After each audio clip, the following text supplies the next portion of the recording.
अस्सलाम वालेकुम viewers, welcome to my YouTube channel learn any time. आज का हमारा टॉपिक है आयनाइजेशन एनर्जी। आयनाइजेशन एनर्जी को हम डिफाइन करते हैं कि that is the minimum energy required to remove an electron from gaseous atom to form an ion. ये वो कम से कम एनर्जी है जो इलेक्ट्रॉन को एटम से निकालने के लिए रिक्वायर्ड है। और एटम किस स्टेट में होना चाहिए? एटम गैशियस स्टेट में होना चाहिए, गैस की हालत में। गैशियस स्टेट में जब एक एटम होता है तो वो फ्री होता है, उसके ऊपर कोई एक्सटर्नल इफ़ेक्ट नहीं हो रहा होता, वो सारे जो बैरूनी असरात हैं उनसे दूर होता है। ठीक है, अगर हम फैक्टर्स की बात करें जो आयनाइजेशन एनर्जी को इफ़ेक्ट करते हैं तो उसके अंदर आता है नंबर 1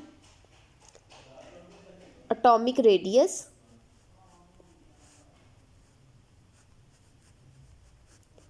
एटम का जो रेडियस, जो साइज़ है, वो आयनाइजेशन एनर्जी को इफ़ेक्ट करता है। नेक्स्ट आता है न्यूक्लियर चार्ज। न्यूक्लियस के ऊपर जो चार्ज है, न्यूक्लियर के ऊपर जो टोटल नंबर ऑफ प्रोटॉन्स हैं, वो भी आयनाइजेशन एनर्जी को इफ़ेक्ट करते हैं। थर्ड थिंग आती है शील्डिंग इफ़ेक्ट। नेक्स्ट आता है नेचर ऑफ ऑर्बिटल। ऑर्बिटल की नेचर क्या है? लाइक ऑर्बिटल एस ऑर्बिटल है, पी है, या फिर डी है जिसमें से इलेक्ट्रॉन को रिमूव करना है। ये सारे फैक्टर्स जो हैं ये मिलकर डिसाइड करते हैं कि आयनाइजेशन एनर्जी की वैल्यू क्या होगी। नेक्स्ट हम आते हैं अब इसका पीरियोडिक टेबल में क्या ट्रेंड है या इसकी जो वेरिएशन है in periodic table. Variation of ionization energy in periodic table. Periodic table में अगर पीरियड में बात की जाए from left to right, period में जो आयनाइजेशन एनर्जी है साइज़ छोटा होने की वजह से इंक्रीज़ हो जाती है, और down the group ionization energy decrease हो जाती है क्योंकि साइज़ जो है वो बड़ा हो जाता है। तो ये जो आयनाइजेशन एनर्जी का पीरियोडिक टेबल में ट्रेंड है ये टोटली ऑपोजिट है जो हमने लास्ट साइज़ का ट्रेंड पढ़ा है।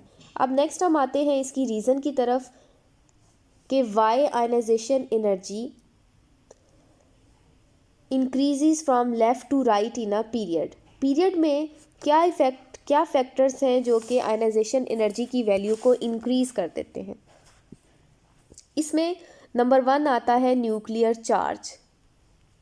जब हम पीरियड में मूव करते हैं तो न्यूक्लियर चार्ज 1 बाय 1 इंक्रीज़ होता जाता है, लेकिन जो नंबर ऑफ शेल्स हैं वो कांस्टेंट ही रहते हैं।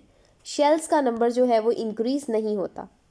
न्यूक्लियस के ऊपर चार्ज ज़्यादा होने की वजह से जो न्यूक्लियस है वो, शेल चूँकि सेम ही है, न्यूक्लियस जितना स्ट्रॉन्ग होता जाएगा उसका शेल के ऊपर फोर्स ऑफ अट्रैक्शन उतनी ही ज़्यादा होती जाएगी, इंक्रीज़ होती जाएगी।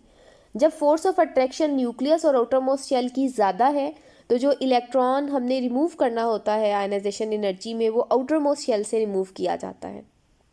फोर्स ऑफ अट्रैक्शन ज़्यादा होने की वजह से हमें ज़्यादा एनर्जी लगानी पड़ेगी टू रिमूव दैट इलेक्ट्रॉन। तो इस तरह से लेफ़्ट टू राइट मूव करते हुए जब न्यूक्लियर चार्ज ज़्यादा हो जाता है, साइज़ छोटा हो जाता है, तो आयनाइजेशन एनर्जी की वैल्यू भी ज़्यादा हो जाती है। और यहाँ पर एक और फैक्टर आता है शील्डिंग इफ़ेक्ट। शील्डिंग इफ़ेक्ट जो है वो जब हम पीरियड में मूव करते हैं नंबर ऑफ़ शेल सेम रहने की वजह से जो शील्डिंग इफ़ेक्ट है वो कांस्टेंट ही रहता है। नेक्स्ट क्वेश्चन की तरफ आते हैं। नेक्स्ट क्वेश्चन ये है कि why the ionization energy value decreases from top to bottom in a group. जब हम टॉप टू बॉटम मूव करते हैं तो साइज़ जो है ये बड़ा होता जाता है। साइज़ बड़ा होने की रीज़न क्या है कि नंबर ऑफ़ शेल्स जो हैं वो भी ज़्यादा होते जाते हैं। नंबर ऑफ़ शेल्स ज़्यादा होने की वजह से फर्स्ट थिंग जिस पे इफ़ेक्ट आता है वो है शील्डिंग इफ़ेक्ट। शील्डिंग इफ़ेक्ट क्या है इसको हम रिवाइज कर लेते हैं।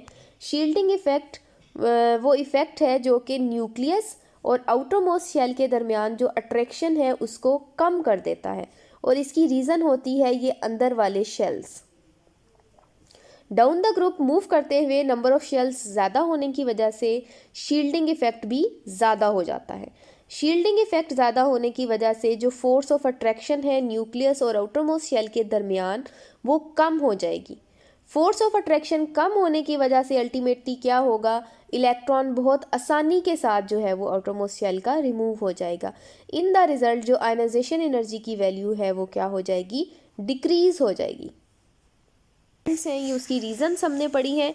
आयनाइजेशन एनर्जी की जो वैल्यू है वो पीरियोडिक टेबल में जो हमने नॉर्मल ट्रेंड पढ़ा है उसके अकॉर्डिंग ही होती है, लेकिन दो ऐसे ग्रुप्स हैं जो जिनमें आयनाइजेशन एनर्जी की वैल्यू जो है उसमें एक एबनॉर्मल ट्रेंड आता है, उसमें ग्रुप 3A आता है और ग्रुप 6A आता है। और इसकी रीज़न जो है ये इनकी इलेक्ट्रॉनिक कॉन्फ़िगरेशन है। इलेक्ट्रॉनिक कॉन्फ़िगरेशन इनकी ऐसी होती है, स्टेबल होती है, जिसकी वजह से इनकी जो आयनाइजेशन एनर्जी की वैल्यूज़ हैं जो एक्सपेक्टेड है उससे थोड़ी सी डिफरेंट होती हैं। हायर आयनाइजेशन एनर्जी का क्या मतलब है, लेट्स सपोज हम एग्जांपल लेते हैं मैग्नीशियम एटम की। मैग्नीशियम एटम में से जब एक इलेक्ट्रॉन रिमूव हो जाता है तो मैग्नीशियम आयन प्रोड्यूस होता है। इस स्टेप में जो एनर्जी रिक्वायर्ड होगी उसे हम कहते हैं फर्स्ट आयनाइजेशन एनर्जी। नेक्स्ट ये जो मैग्नीशियम पॉजिटिव आयन है ये अगर एक और इलेक्ट्रॉन रिमूव कर दे तो अब जो मैग्नीशियम है ये कन्वर्ट हो जाएगा magnesium positive into magnesium positive 2 +2 charge आ जाएगा।